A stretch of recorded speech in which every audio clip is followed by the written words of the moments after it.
Naritong 10 pinakamurang mga motor na hindi napapansin pero sulit sa presyo, katipiran at talagang ma-afford ng karamihan. Yan ang isa-isay natin kasama ng mga presyo nito. Number 10 ang Skygo Wizard 125. Isa itong klasikong backbone motorcycle na malakas ang hatak dahil sa 125cc engine ito.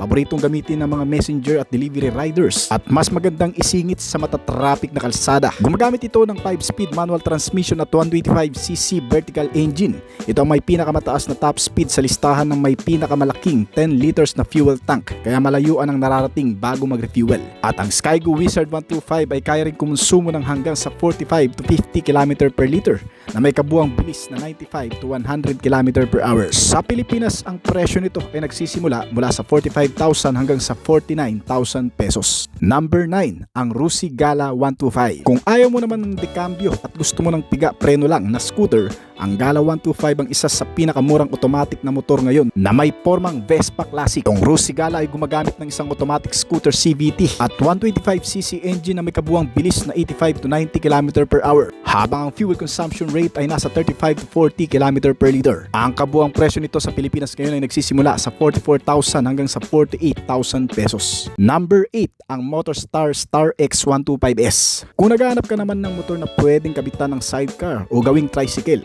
o pang mabibigat na kargahan, ito ang isa sa pinakamurang 125cc na manual motorcycle sa Pilipinas ngayon. Kahit na 125cc engine lang ito, ay may clutch na mas malakas ang hatak at mas mabilis kaysa sa rekta kumpara sa mga 110cc underbones na may kabuang bilis na 90 to 95 km per hour at may fuel consumption rate na 40 to 45 km per liter. Itong Motorstar Star X 125S ay nagkakahalaga mula 42,000 hanggang sa 45,000 pesos sa Pilipinas ngayon. Number 7 ang Skygo Archer 100. Kung hanap mo naman ay maliit, magaan at napakatipid sa gas dahil sa 100cc engine lang nito, swak na swak itong motor para sa iyong daily use mula pagpasok hanggang sa pag-uwi. Kaya nitong sumiksik sa mga masisikip na kalsada o eskinita ng napakadali. Kahit ganito lang itong motor ay kaya naman itong tumakbo ng hanggang sa 80 km per hour. Madaling dalhin kahit saan dahil sa napakagaan ng body.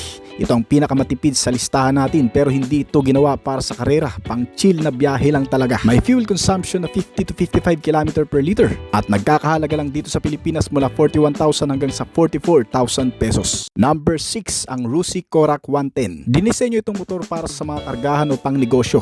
Matatag ang frame nito at may heavy duty na dating para sa mga nagde-deliver. Sama sa pinagtibay ang mga suspensions, gulong at iba pang parte ng body para sa matinding pagbubuhat. Mas mababa rin na kaunti ang top speed at FC nito dahil mas mabigat ang kaha at madalas ay ginagamit ito sa mabibigat na kargahan.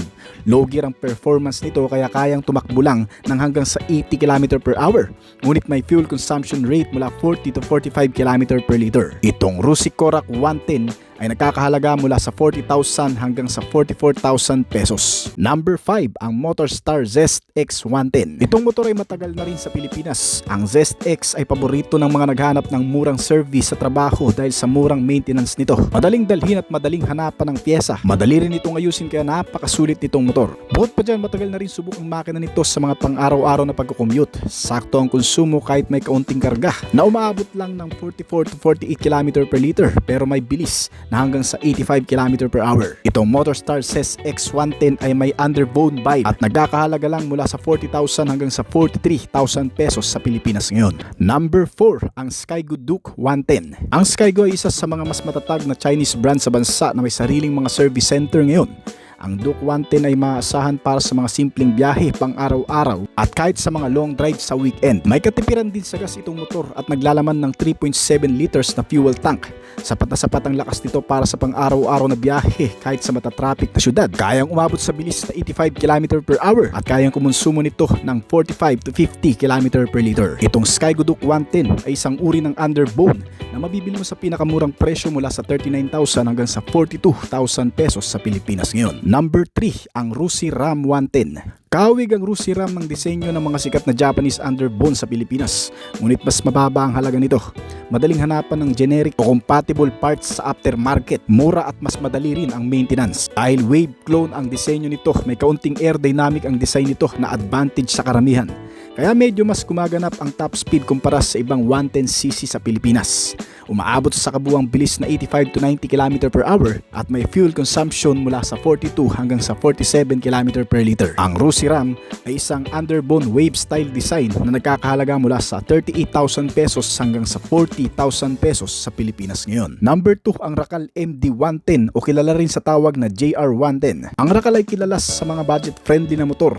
Ang MD-110 nila ay matipid sa gas at madaling imaneho para sa mga nagsisimula pa lamang magmotorsiklo. Tamang-tama ito para sa mga residential areas at malapitang sakayan. Suwabe rin ang takbuhan nito na kayang umabot mula sa 60 to 85 km per hour na bilis. May fuel consumption na 43 to 48 km per liter at may underbone styling din na nagkakahalaga sa Pilipinas mula sa 37,000 hanggang sa 39,000 pesos. Number 1 sa pinaka-budget friendly na motor, ang Rusi Gremlin 110. Ito na siguro ang pinakamurang underbone sa merkado ng Pilipinas ngayon na napakasimple lang at ginawa para sa mga pang-araw-araw na pasada o commute. Napakaganda nitong motor kung ang gamit mo ay pang-service lang sa pagpasok at pag-uwi. Dahil sa magaan at maliit na makina ay kaya rin itong umabot sa bilis na 80 to 85 km per hour. Itong Gremlin 110 ay talagang maaasahan sa mga city riding na may fuel consumption na 45 to 50 km per liter at mabibili mo sa pinakamurang halaga na 36,000 hanggang sa 38,000 pesos sa Pilipinas ngayon. TBS XL100.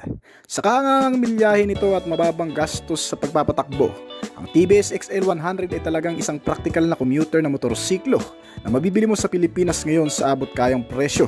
Ay naghahatid ng pangkalahatang gamit sa araw-araw na klase ng isang transportasyon na may dalawang gulong, isang malapad na front footboard at madaling sakyan ng kahit na sinong mga nagnanais mapababae man o lalaki at may edad na mga kababaihan. Nagmula sa isang Indian manufacturer at kinikilala bilang isa sa pinakamurang paketing motor dito sa bansa. Ang bike na ito ay ginawang available gamit ang isang standard na variant na nagre-retail sa halagang 31,900 pesos lang. Meron itong mga pangunahing features, kaya ng halogen headlamp at tail lamp na naka-analog gauge naman ang instrument meter panel gauge nito. Para sa mga impormasyong makikita natin sa pagpapaandar nito, nilagyan din ito ng split type na klase ng upuan na medyo malapad at nagbibigay ng komportableng pagsakay para sa rider at sa back ride nito. Bilang bahagi ng pagiging practical nitong XL100, binibigyan daan ka nitong mas palakihin ang space o alisin ang upuan sa likuran upang ma-maximize ang kapasidad kapag may mga ikakarga ka dito, lalo na kung mga kargo, ilang gamit o bagahe. At ang disenyo nito ay nilagyan din ng kaunting graphics design sa external na nagbibigay dito sa motor ng kaunting buhay. Pagdating sa makina nito, itong commuter bike ay pinapagana ng isang 100 cubic centimeter displacement capacity na naka-air-cooled type na cooling system at may 4-stroke single overhead cam engine na nagpapalabas naman ng maximum output na 4.3 horsepower at maximum torque na 7 Nm. Ang makina nito ay ipinare sa isang CVT type transmission na kinokonekta ng isang belt. Meron itong sapat na bilis na umaabot ng 58 to 60 km per hour. Hindi na rin masama kung ito ay gagamitin mo lamang din naman sa pang daily commuting o panghakutan. Meron itong fuel tank capacity na 1.3 liter at kumukonsumo ng 60 km per liter. Makukuha mo rin ng mga pangunahing kaligtasan sa mga biglaang pagpipreno gamit ang mga braking system nito na may 80mm drum brake type na braking system sa harap at isang 110mm drum brake naman sa likuran para sa sapat ng lakas ng pagpipreno upang hindi ka mabangga o bumangga sa kung saan-saan.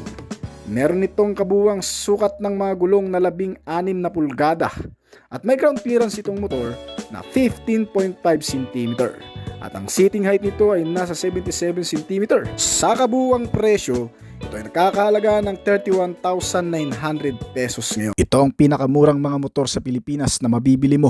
Pero kung may alam ka pa, pwede mong i-comment yan sa baba pagkatapos ng video na ito.